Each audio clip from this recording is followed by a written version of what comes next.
吃鱼不见鱼，叫面不是面。这种来自浙江温岭的小吃鱼面，用新鲜鱼肉敲成薄饼，切丝晒干，吃出了寻常海鲜不一样的风味。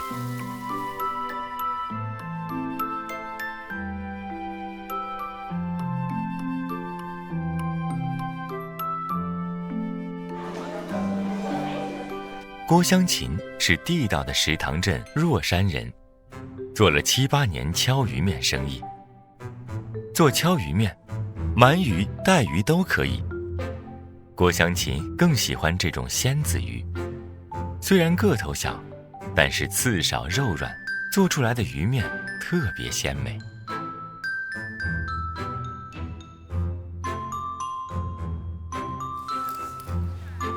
斩去头尾，冲洗干净，沿鱼骨上下一片，肉刺分离。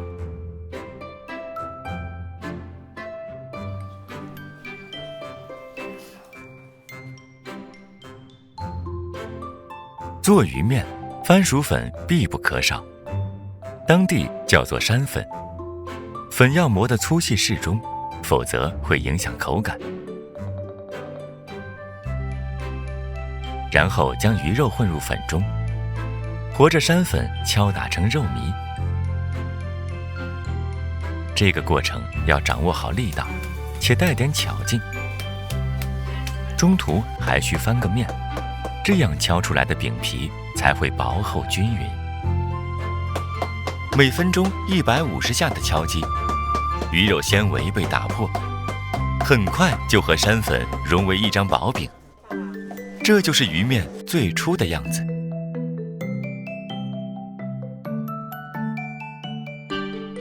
敲好的鱼饼要用40-50度的铁板稍微煎一下，烘至半熟，表面微微起泡变色，然后等凉一点，卷起来切丝，就是鱼面了。这鱼面晒干后可以保存1整年，鲜味也不流失。鱼面不是面条，它更像炒菜做汤时用来增香提鲜的配料，食堂人居家常备。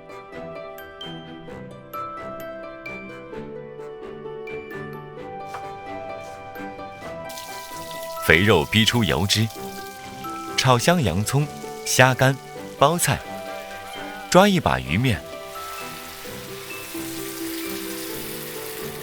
水烧开后放入香菇、豆面，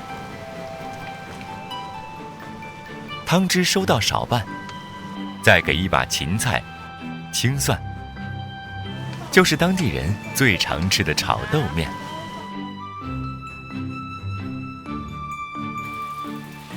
蔬菜、虾干搭配鱼面、年糕，则是另一道家常风味的炒糕。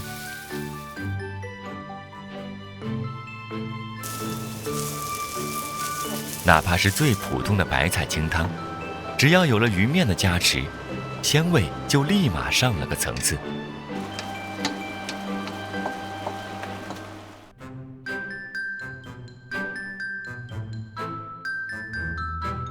这是会吃的鱼乡人保存海鲜的一种独特手艺，也是食堂人信手拈来的调味法宝。